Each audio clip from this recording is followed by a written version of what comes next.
to Super Tuesday Recap. This is Kriss and Dpalm here, and we are here to recap and review Arrow and Legends of Tomorrow. So we're going to start with Arrow first, Season 5, Episode 7. I don't think we have any new reviews, so I'm going to go ahead and just say we don't. But I'm pretty sure we don't. We don't. So make sure you guys send in those reviews if you guys wanted to read them on air. We definitely will. But anyway, this is Arrow Season 5, Episode 7, Vigilante. Oliver discovers there's a new vigilante in Star City when the bodies of two criminals are dropped at SCPD. And flashback, Oliver faces Konstantin Kovar. They kind of throw a lot in this episode, man. That was a long hour. Right. I watched this. I watched this last night after watching some UFC, some UFC and Bellator fights. I was like, oh, I'll watch Arrow real quick, and I watched. I'm like, that was a lot, man. That was a lot in 40 minutes. It was a lot. Yeah, man. Whew. But it was a good lot. At least to me, it was. Yeah, no, I enjoyed it. I thought it was a well done. Like, it was a good balance of the cast. I love what they're doing with Diggle. I've got questions about some members of the cast, but everything as a whole, I'm really enjoying this season. Yeah, it's one of those weird things, man. This is one of those weeks where I think, again, Arrow and Legends kind of beat out Flash for me this week, which is, I guess that's a good thing to have. I guess that's good. Yeah, it's good to have them go back and forth, because otherwise it just feels like, honestly, that these two other shows are kind of like playing for second place, but right. This week they stepped up when the Flash stumbled. Right, and I think that's good. I mean, I think it's good so that one show literally doesn't run away with it and keeps you in there. So, yeah, man. So I'm gonna start with this, and it's something that I've talked about throughout ever since I started reviewing Arrows, particularly starting with season 2. I really love the growth of Thea Queen. I really love that character, and what they've done with her, and how they've matured her. Like, you can make the argument that even though she's younger than Oliver, she's the more mature person. Oh, definitely, and we definitely get to see it when they kind of paid off your prediction from last week, where her addiction past allowed her to relate to Quentin. Right, and I thought it was kind of emotional, her dropping him off at the rehab. Like that, like you said, it feels almost like her way of redeeming and her way of dealing with what she went through last season is to make sure Quentin makes it through. Like, she's she's making it personal, and I think it's good for Quentin, and it's something that I kind of noticed. I think Quentin needs he needs a daughter. I mean, and while they don't explicitly say that, like, I feel like Thea has a shit father. She actually had 2 shit fathers. If you want to go real, because Robert Queen was no angel either. Then she got Merlin, and then Quentin's lost 2 daughters 3 times. So, they both kind of need each other, and it doesn't feel like they could have done this and made it feel forced, but it feels natural and it feels right. 100%. Yeah, I mean, I really love that, and they even went with, like you said, what you said. They're not going to harp on the whole, Quentin's really the Prometheus. No, they kind of was like, no, we're not going to, like, Theo's like, no. It's clearly not me. Yeah. He's like, listen, I know I black out and I know I get drunk, but there ain't no way that I get drunk and turn into a fucking ninja. Right. It's like, I'm gonna go ahead and go with negative on that one. So, but they did take into the logical step of someone knows enough to fuck with me. Right. So they ended with, hey, that means he knows you're Oliver Queen, because they're going to someone like Quentin to reach there. So that's an important thing. And then I guess we'll jump right to the end. I was always suspicious of this character when they started calling her Artemis anyway.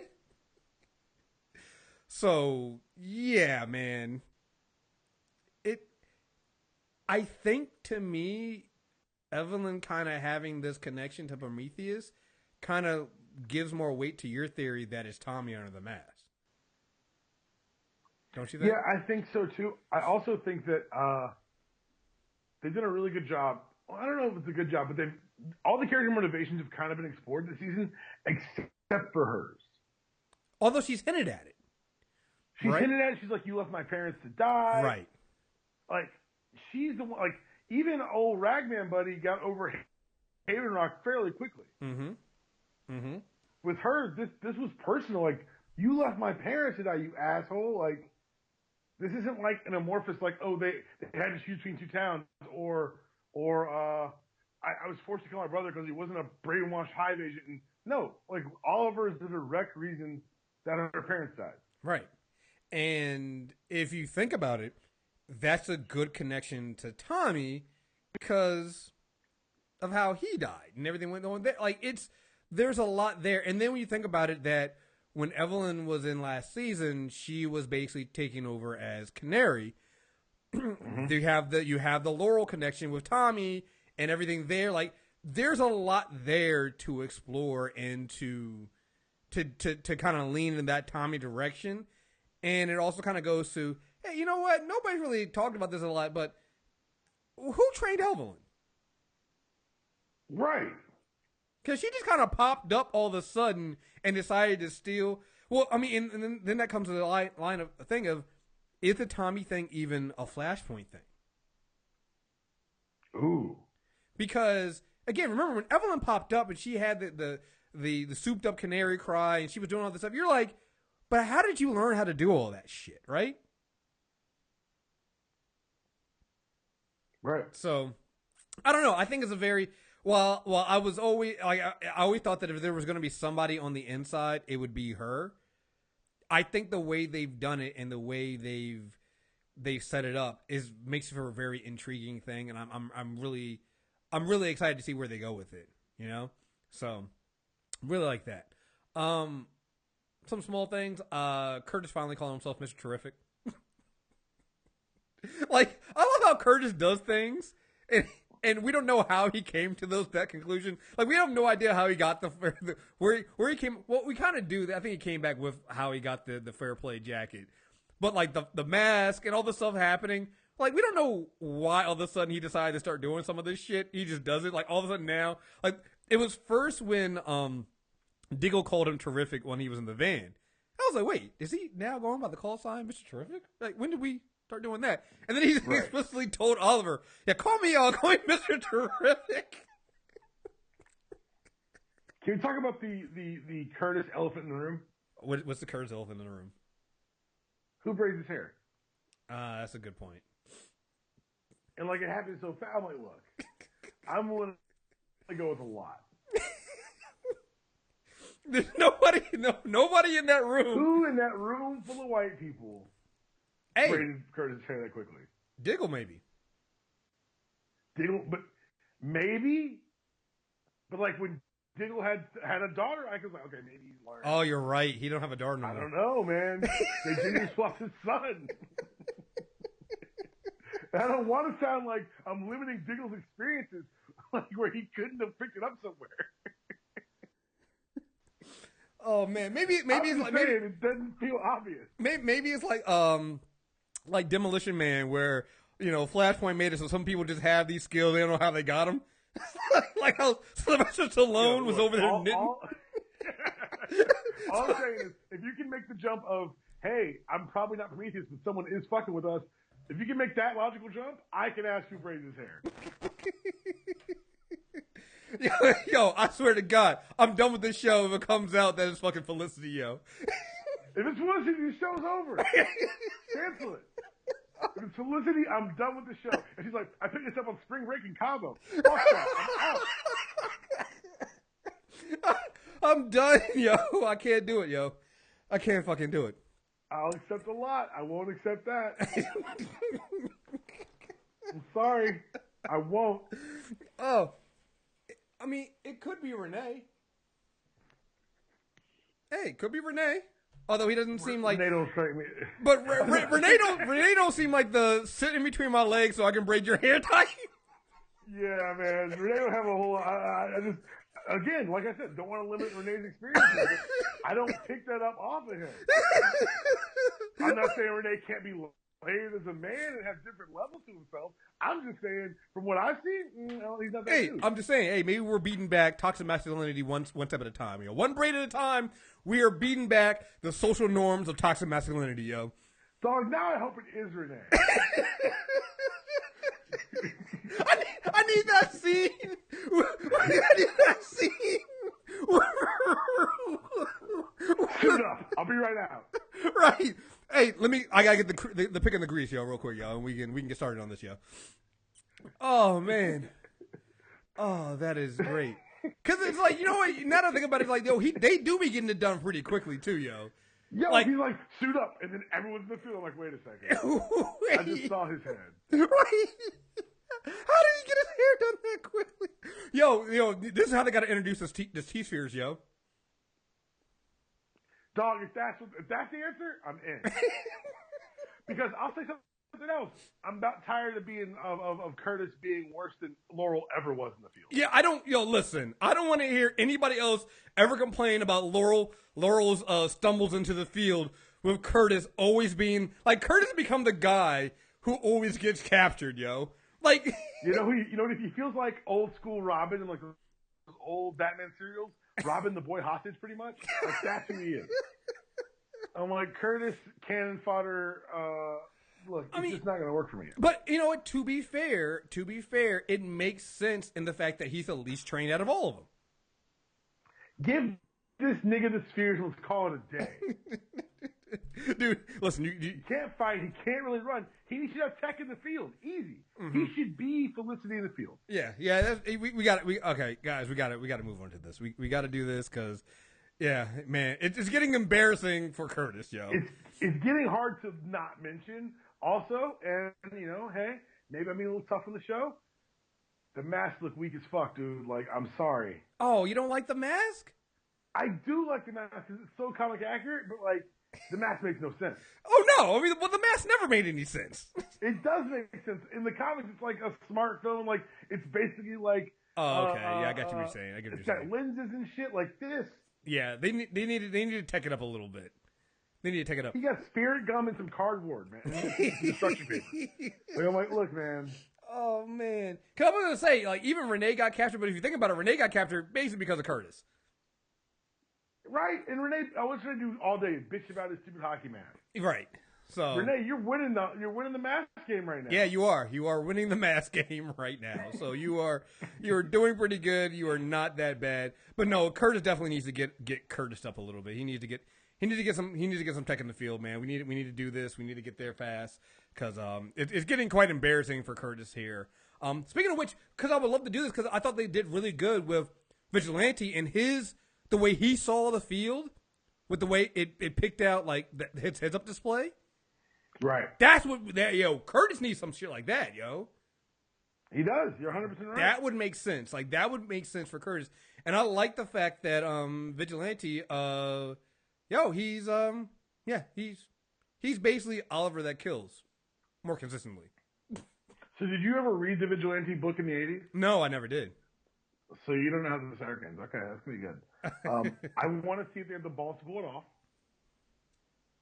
And, I mean, are we not going to... How long are we going to stretch out the Adrian Chase? Because it's Adrian Chase, right? We know that, right? Yeah, I mean, it became obvious this episode two things. One, when he told the one robber, it's like, I've seen hell and stuff like that, and he goes off on her.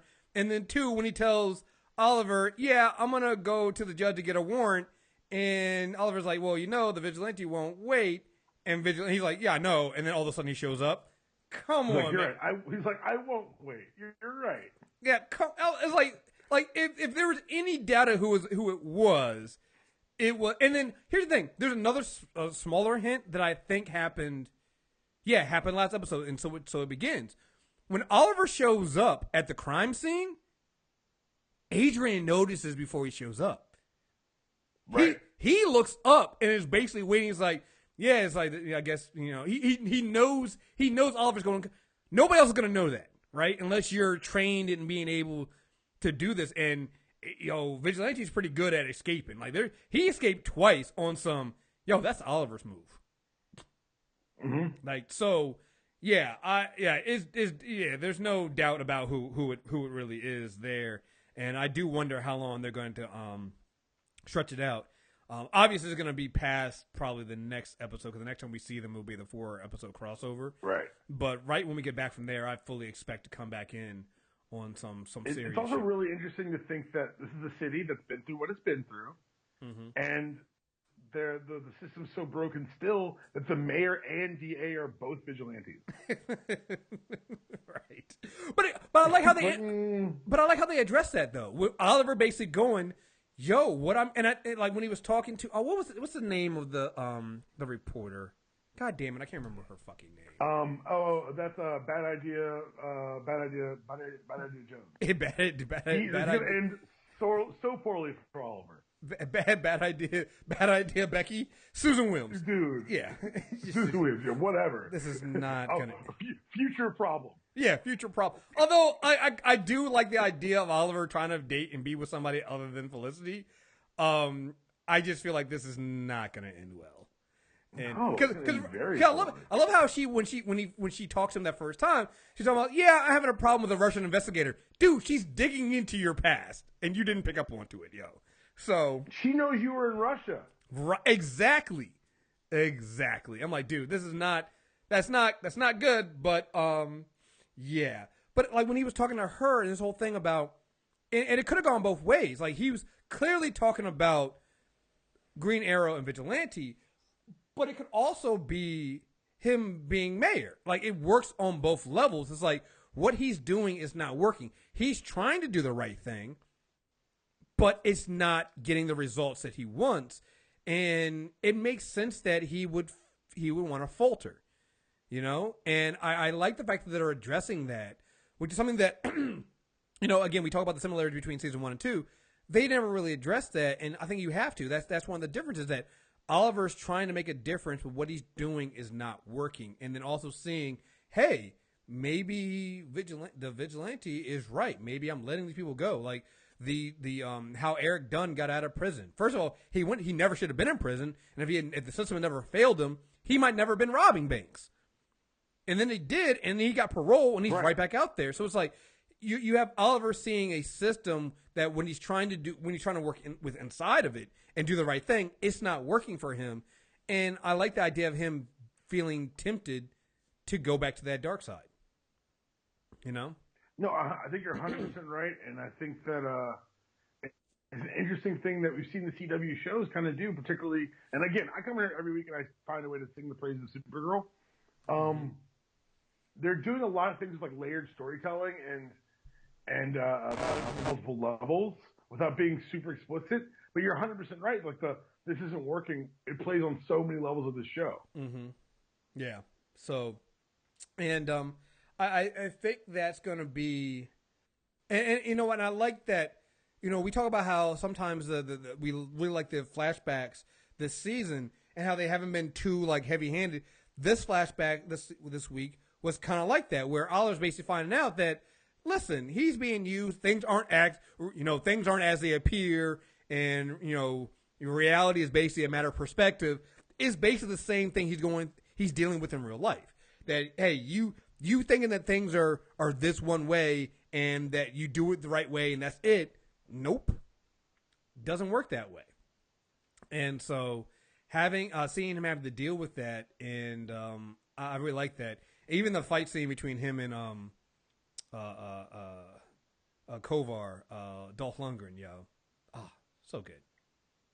It's so good to see Dolph on television. Oh, God. It's so good. Dude. Like, we don't get enough Dolph Lundgren in our lives, yo. It's true. We don't. True. Like, we just... The man's an actual rocket scientist. Right? It's the craziest. Like, I don't know what... I found like a Wikipedia hole a couple years ago. I was like, wait, Dolph Lundgren's a what? Well, it goes back to that scene, I think it was in the last Expendables movie, where he was talking about blowing things up and the science behind it. Yo, that scene is fucking hilarious. Because you're like, wait a minute, he's being himself right now. Like, he's actually... He broke character. Right, he's actually... This was an outtake. Right, man. No, Dolph is oh man, he's fucking great. Listen, if you have an opportunity to put Dolph Lundgren into your show, put Dolph Lundgren in your show. It's just what you got to do, right? And I'm fucking loving it, man. I love the fact that now we see him there. The only thing that'll make it better is if he ends up being in the present day too. That's the only thing that'll make this better. I think we learned in Rocky IV you can't just kill Dolph Lundgren. So I expect to see him in present day. And for people who don't know what we're talking about, Dolph Lundgren, the big motherfucker from Rocky IV, has a degree in chemical engineering from MIT. Like, he's literally... I wish I was joking. He was awarded a Fulbright scholarship from MIT in '83, and got hired as a bodyguard for Grace Jones before he could go. Hey, what? You know what? You know what makes that even better, and what makes this episode even better, and his scenes in this episode even better than, because literally what he's telling Oliver in that scene is, don't judge a book by its cover. Things are not like they seem. Dolph is a living embodiment of that. Dude, like, you see this big motherfucker, you're like, oh, this big brute motherfucker. And then he gonna sit down and break down the chemical composition of your life. You're like, wait a second. Wait a second, Dolph. Oh, man. Too good, man. Too good. Anything else you want to say about this episode? Yeah. I want to go back to it right now because I don't want to get the actor's name. I don't want to screw it up. David Ramsey is doing. Oh yeah, I'm sorry. The work for as David, man. Dude. Like, I know last season, like, people feel, I'm thinking about it. I can see where they come from as far as being a little down on season 4. I enjoyed it because I like big complicated shit. But I get it. I understand where it kind of was a departure from the form. But Diggle's arc from the beginning of season 4, where he finds out his brother's alive and not actually a brainwashed hive agent, but actually just a bastard. Mm-hmm. And forcing himself to kill his brother. Mm-hmm. And, like, you watch, like, him snapping on those people in the field, like, that's old angry Oliver shit. Yeah. It was interesting to see the dynamic play off where Renee was able to recognize that, and without being the quote-unquote empathic ear that Curtis wanted to be, he was able to help his friend. Mm-hmm. Well, I like I'm glad you brought this up before I didn't, didn't completely forget this. I like the fact that that we're getting more depth to. I like the fact that Renee did that he reached out to and that Renee and Diggle had this relationship that's formed and this bond that's formed between them. Like, I thought that was great. And like you said, what I'm loving about this season is, and it's something that we loved about Flash, is that, and I'm not even saying that this happened this week with Arrow. I think this episode with Arrow was great. But the thing that's great about the Flash is, even if the episode's not entirely great, the cast works so well together, and you have these character moments that you're still fine with it. And not saying that Arrow has never been that way, but because people had some serious issues with people like Laurel and stuff like that, it always kind of hampered that. So when you don't have Laurel there, and I always thought people were way too hard on that character. With her not being there, you're now having everybody realize that, hey, the rest of this cast works really well together. Right. And you have some really great character moments. And now you have Renee and Diggle. You have Evelyn Sharp, and you have Curtis and Roy and all this other stuff. They have this relationship there, and so when they find out that she's betrayed them, that's gonna cause some stuff there. You have it's gonna have some actual weight. Yeah, you have this thing between Oliver and Felicity where they used to be together, but they're not. I mean, they were basically getting married last year, and now they're not, and they're both basically dating other people. And it's not awkward, but you can still tell it kind of is. Like when he's like, I have to go. I have a meeting. I have a mayor stuff to do. With who? Susan Williams. Are you going on a date? No, it's not a date. Sounds like a date to me. Like, it's like you have these moments there that are great. The Thea and Quentin thing is just phenomenal. So it's like it's something that I think when Stephen Amell said at the end of season 4 that when we get to season 5, we're getting back to the basics with Arrow. We're going to focus on ourselves. I think this is what they meant, and it's working out. It's working wonders for them. you know? So 100%. yeah, I 100% agree with that. So, all right, anything else you want to say about this? How do you feel about Felicity? I felt like I feel like they're trying to figure out what to do with her right now. Okay, because it feels like a lot of, and people are like, "Oh, I like her better. I don't like them." Them almost getting married and being together was the natural progression of that story arc. Right. Now it feels like because they hit the hard reset, and it feels like she's season 1 and 2 Felicity again. Which I mean, I guess is fine, but I enjoyed her as a more fleshed out, bigger part of the cast. Yeah, she doesn't. The problem right now is because you've expanded the cast of the team. She doesn't have a role right now. Right. And in a way, you can kind of say, and I think that's going to change. But I think this is kind of along the lines of Iris in last season of The Flash, in that, hey, you have these other characters you're trying to introduce, you have these other storylines you're trying to introduce. Somebody's got to take a back seat for a little bit, and I think it's Felicity in this case, which I don't think it hurts the overall show, but it is hurting her character. But we have to see. I do think that she'll play a larger role in what they do with her going forward. But we'll have to wait and see. So, yeah. Oh, and Vigilante is the absolute best because as much fun as we had with Punisher, he fired a grenade launcher into a hotel to kill one guy. And ended up killing 3 innocent bystanders at the same time. Collateral damage, I guess, you psychopath. I love it. Oh, not only do I love that, but I love the fact that, hey, we got another Arrow from fucking the Green Arrow. That fucking look, these trick arrows, man. Oh, I'm loving the fact that we're getting more trick arrows. I'm loving the fact that we're getting more trick arrows, yo. I'm loving that. I'm all in on new trick arrows, yo. I'm down for that shit. So, yeah, I don't know if I got anything else to say about this. That was it for me. Yeah, I'm all in, and we will see where we go from there. So, all right, let's move on to the next show in our Super Tuesday doubleheader. Legend of Tomorrow, Outlaw Country, Season 2, Episode 6. The Legends find Jonah Hex in trouble with his arch nemesis, Quentin Turnbull, when they arrive in the Old West. You know what? If there were Comeback Player of the Year awards for shows, Legend of Tomorrow would get it. So I spent an hour looking for a wrench after I watched this show because I wanted to break their time machine and strand them in the Old West. Yo, the number of Old West like jokes they made in this episode. Dog. I don't know why this show isn't happening. I don't know why every other episode isn't dealing with Jonah Hex. Like, oh my goodness. I need someone to explain to me why we're not in the Old West all the time. Yeah.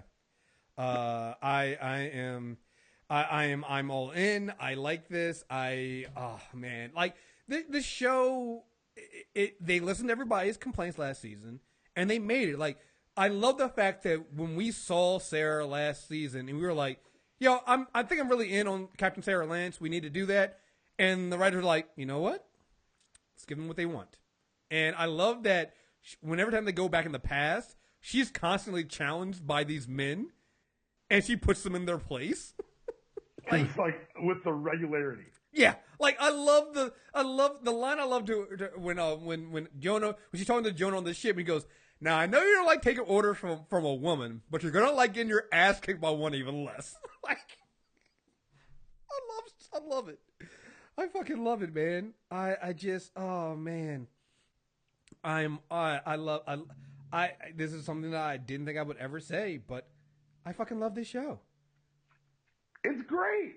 Mm-hmm. I love this show. I think it's great. And I'm all in, and it's just, oh man, I'm so, I just, what can you not like?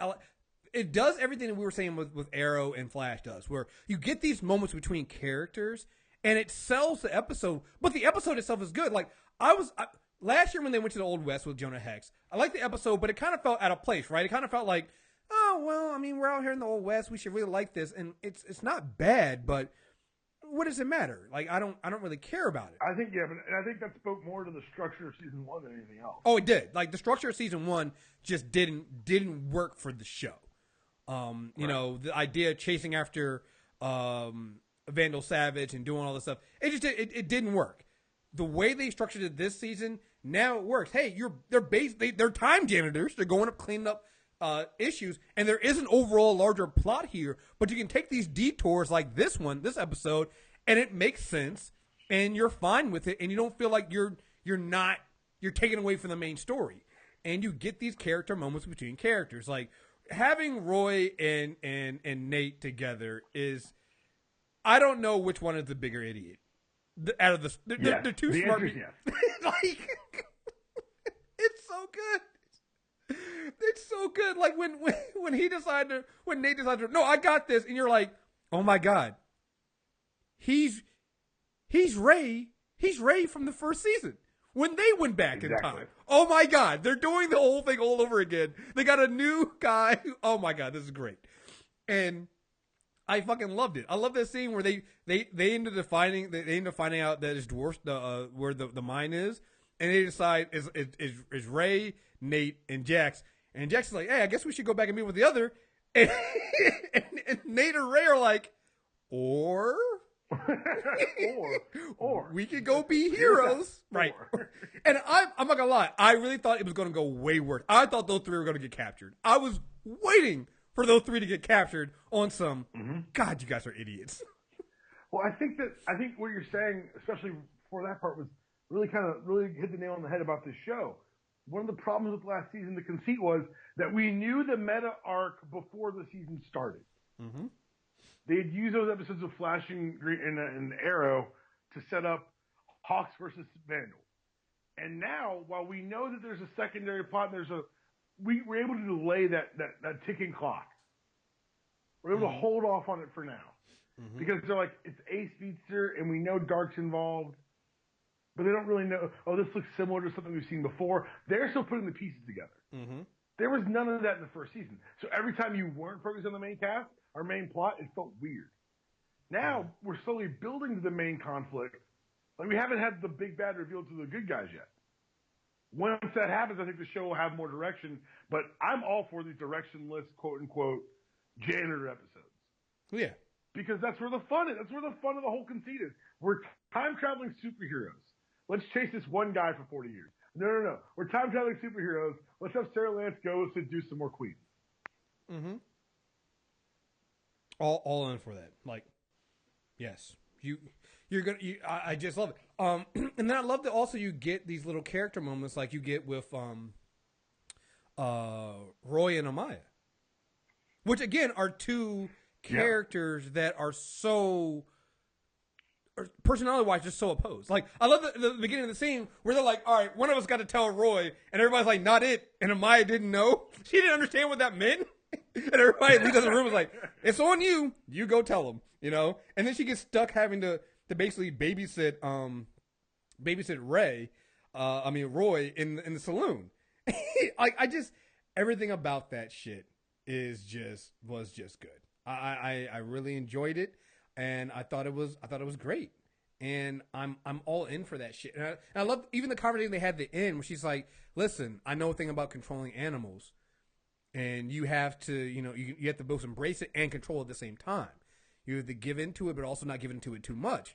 That moment when they're in the mine and he set the dynamite, and he's like, "You got a minute to get out of here." She's like, "You mean we got a minute to get out of here?" And he's just staring at it.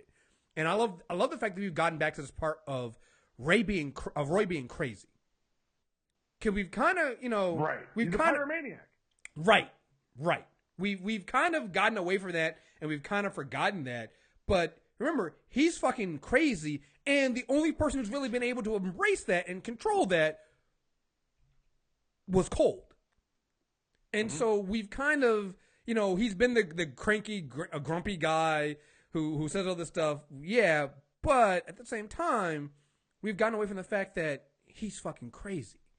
And he's a pyromaniac. Realize, at a certain point, I really am that guy who just wants to watch the world burn. Right. And you gotta, with the rest of the team kind of in their own world and dealing with their own things. You now add in Amaya here, and she doesn't know any of this stuff. She doesn't really know his history, and she's trying to understand this and trying to figure out. And I love the fact that they have, and I love the idea that you put Roy next to people like Ray or Amaya, who, remember when she first came on the ship, he's a criminal. When Rex was killed, she immediately thought it was fucking Roy. She snuck onto the ship, took out everybody else, and then went to go kill Roy. So it's like, I like the idea of us seeing these two characters come to terms with each other and, sharing a beer at the end and sharing a moment. I think that's very, very important, and I really enjoy seeing that. It's just, love that. I love the fact that we had a throwback to Calvert and Rip from season 1. I remember when we first met Hex, and he talked about Rip, and there was a whole talk about that town, and we never really knew what happened with it, right? And I love the fact that this season we kind of followed that up on it. And again, it's just proving my point that this season is so much better than the first season. So much better. So much better. Yeah. And when she said Rip was in my angle, I go, we should never find Rip. Yeah, I kind of don't. That is my one fear on this show. I don't know what happens when Rip comes back because I don't want Rip to come back. At all. Like, Rip's going to come back. Hey, guys, I'm returning. I'm going to be like, yeah, you can go back to where you were. We got this. I'm okay. Like, I'm looking at my clipboard like Rip Hunter. Mm-hmm. Yo, you know what it is? There's no Hunter here. You know what it's going to be? Yo, no. Clipboard. He needs to be clipboard. He's going to have the clipboard like fucking Tony Romo, yo. Yo, Rip Hunter is Tony Romo. Sarah Lance is Dak Prescott, yo. I'm sorry. I'm sorry, dude. Yo, he gonna try to come back. He gonna try to come back and be like, yo, new phone, who's this? Right. He's like, dude, listen. So what we got for you right now, Rip, is we got a clipboard and we got a headphone and mic set for you. All right. So how about you do that? Baseball cap. Right. Fresh cap. Right. Just I can suit up. Nah. We don't do all that shit. Yeah, man. What I want you to do is hold this clipboard and chart these plays. Right. Yeah. I don't think we need you to do any of that shit. How about you just stand over here, yo? Start moving them to the broom closet like fucking dude Milton from fucking from Office. Yeah, they should have the actor who plays Rip Hunter come out and give like that Tony Romo speech about Sarah. It's Sarah's team now. I'm like, I knew this time would come eventually. It's something you're not ready for ever. But I'm excited to support Sarah. That she's got my back and I've got hers. Right. Which I'm going to make this joke on Yam's decision in a couple minutes. But if Dak Prescott had Tony Romo's back, we'd all be in trouble. Like, I think that's part of the problem. Right. Oh my god. Oh. I'm not going to be good to that, dude. For those of you who don't listen to Yam's decision, if you want to hear me be ain't shit about Tony Romo, which by all accounts was a classy thing to do, and I'm going to make fun of it, you should listen to this episode. Yeah, well, hey, listen, hey. It happens to the best of us. Actually, no, it doesn't actually. It actually doesn't happen. No, it doesn't. It doesn't. I was going to say, it happens to the best of us. Like, wait, actually, no. If you're the best of us, then you don't have this actually happen to you. It doesn't. You don't lose your job to a rookie like that. Yeah, you're right. Oh my god! I think about it, yo. I mean, to time travel, Sarah really is a rookie. The rookie is the rookie. She didn't even have a coaching staff. At least Rip had the time master who trained his ass. They're like, go figure it out, Sarah. And she's like, all right. Like, I'm trying to figure out, when did Sarah learn to fly the ship? This is like if Tony Romo went down and then the coaches all got botulism. Right. And they said, Dak, go win this game. Right. And he kept doing it. Right. Go make us 8-1. Just like, all right. Sarah Lance is like, got this shit. I mean, when you think about it, when you really think about it, she has been better. Like, they've stopped aberrations in time. They've been fixing more than, like, in season 1, they broke the timeline more than they fixed it. In this season, they're fixing shit. They're fixing the timeline. To the point where I thought that, honestly, there should be a separate show of other Time Masters cleaning up their ship in season 1. Like, right. oh, Canada suit here. Nope, this again, these idiots. Well, and the only way they fixed it was going, oh no, the other Time Masters knew they were fucking up time, and they wanted them to fuck up time. Like, so technically, that was happening. They were like, oh, look, it's ripping the team again. Oh, great. No, we were planning for that. We wanted that to happen. So, yeah, keep letting them fuck shit up. It's handing the kid the box of matches when you know you got good fire insurance. Right. I'm not saying the kids go burn the house down, but once that match is struck, I'm gonna grab that baby and run. Right. Oh my god. So good. So fucking good. And I love the series. It's like, yo, I'm starting to think screwing up is an essential part of survival. And like, I think unlike Rip, and I think this is where Sarah exceeds Rip, in that she knows she's gonna mess up and she knows she's gonna fuck up. And where Rip tried to act like he had it all under control and he never fucked up, which is the complete opposite. Sarah knows she's gonna fuck up and just like, oh, okay, cool, on to the next plan. Hey, we fucked it up. We got to go back and fix it. That's how it's gonna be. And yeah. So I was gonna say, and they're doing a better job of not keeping too many secrets from themselves, except for Stein and Jax with their secret. From Barry Allen and the fact that they're dealing with a speedster and stuff like that. I'm really intrigued to see what that is. Because I'm beginning... At first I would think maybe that was something referring to the 4-episode crossover, but now I'm not so sure anymore. Yeah, well, there's that mystery, and then the mystery of what they altered in Stein's time. Oh, I'm pretty sure that Stein might have fucked his life up so much with running into his lesser self, he might have a new wife. Yo, I was like, I wonder if he's remembering his old wife. Mm-hmm. I like when Jack said her name, I was waiting for Stein to be like, who? I was like, that had been a hook. Yeah. But either way, like, I'm very excited. I think that this is the logical way to deal with the time travel stuff. Like, I fucked up my own timeline. Mm-hmm. My memory is getting overwritten. We should probably deal with this. Mm-hmm.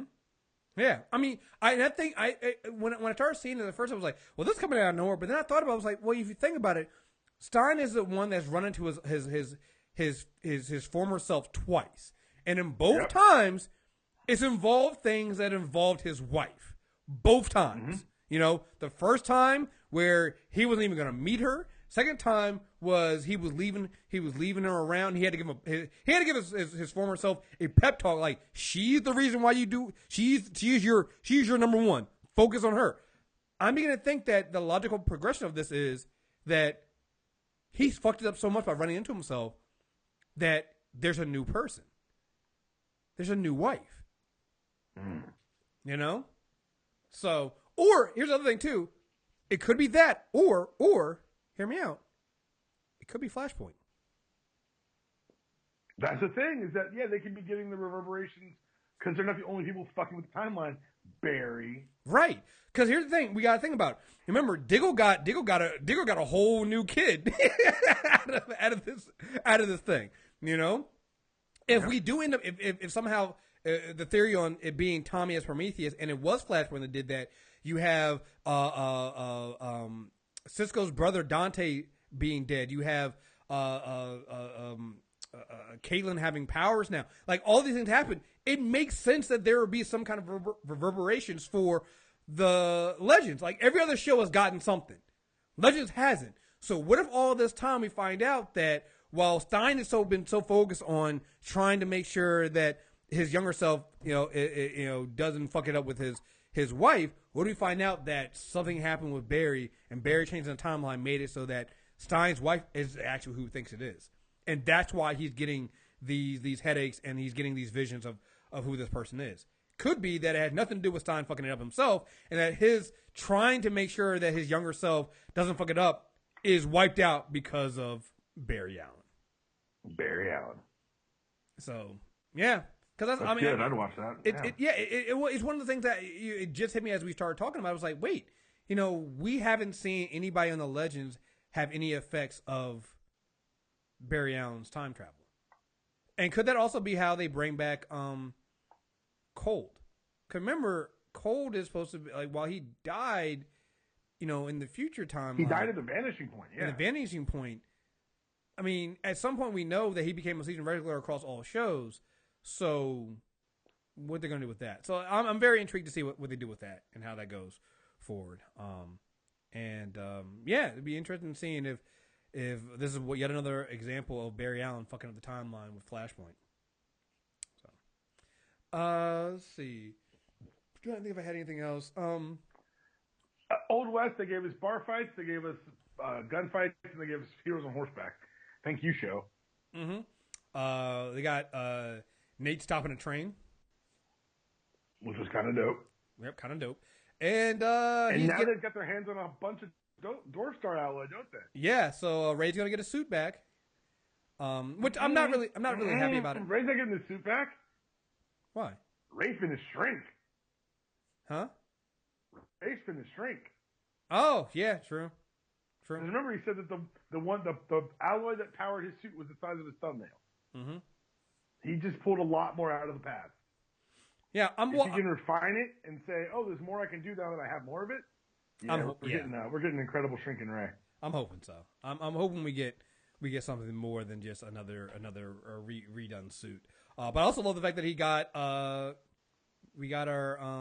Citizen Steel suit, yo. Straight out. Yeah, he's drawing up his own suit, dude. That was hilarious. And then Ray made it for him. I'm like, oh, this is awesome. Oh man, it was so fast, and I really appreciated it. Yeah, I love the fact that we're not wasting time with any of these shows.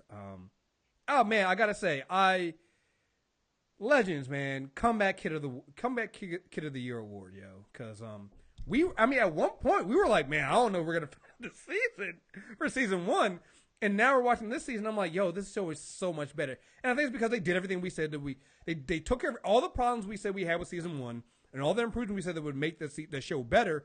They did with season 2. 100%. Season 2 was the show that season 1 should have been. And I am 100% on board with it. So yeah, this is one of the times where I'm not like, oh, you needed season 1 to get. No, I didn't need that. This is what the show should have been. But I think a lot of it was how it was an awkward launch. Like I said, we knew the entire end game by the time the season started. There's very little unfurl. You got a lot of time to kill to get to where you're going. Right. This time it doesn't feel like killing time. It feels like we're watching the story evolve. Mm-hmm. Yep. And I'm here for it. I love the idea of, and look, I got a little giddy when she came in and said our friends in 2016 need our help. I was like, yeah, I'm looking forward to this four episode crossover because one of them isn't the actual musical yet. So I'm really looking forward to this 4 episodes. It's gonna be great. Yeah, I'm all in. I'm nervous. I'm excited to see. Watching Supergirl play off of Ollie is going to be hilarious. Oh, God, that's going to be so... Well, wait, off of Ollie and Barry. well, we've seen Kara interact with Barry before. They're going to get along because they're both Well, no, I mean Ollie having to deal with them. Yeah, because that's double. That's double of what he's normally used to. He's not going to handle it well. I would love if, every other shot of Ollie is him just taking a pull from a flask. What's wrong with Ollie? Nothing. Let's just get this done. Oh, wait. So it's going to be Supergirl and Barry bottling the fuck out of Oliver, and Diggle just going, getting too old for this shit. The first time he sees her fly, Diggle may pass out. I can't wait. I'm so excited. Oh, wait, man, I don't even think Diggle hasn't even seen Firestorm yet, has he? No. I don't think. Yes, he has. Oh, he has? Okay. I think he has. Oh, wait. Yeah, he did because they did the crossover last season. Yeah. So. Yeah. Oh, yeah. And I remember him saying, I'm never going to get, I think he was I'm never going to get used to that. When they flew off. Yeah, I can't wait. Also, the 3 funniest moments of this episode, or 2 funniest, are you chewing tobacco? Tootsie Roll. And then Martin Stein explaining the Speed Force and Rory being English, and Sarah says, it means that it's running really fast with some time travel. Mick, I'll be in my room. Yeah, I had that one written down. I love that, and then him talking out my is yeah, I know what a metaphor is. Don't tell them though. Don't tell them I know what a metaphor is. Yeah, right. I have a reputation to uphold here, guys. Oh man, yeah, so good. Oh, and then you guys done broing out? No, not really. No. Thanks for asking. Yeah, I love this. I love this show. I'm not gonna lie. Yeah, this CW they brought their A game this season, and I'm loving it. So, all right. Anything else? That's it for me. Yep. All right, folks, listen.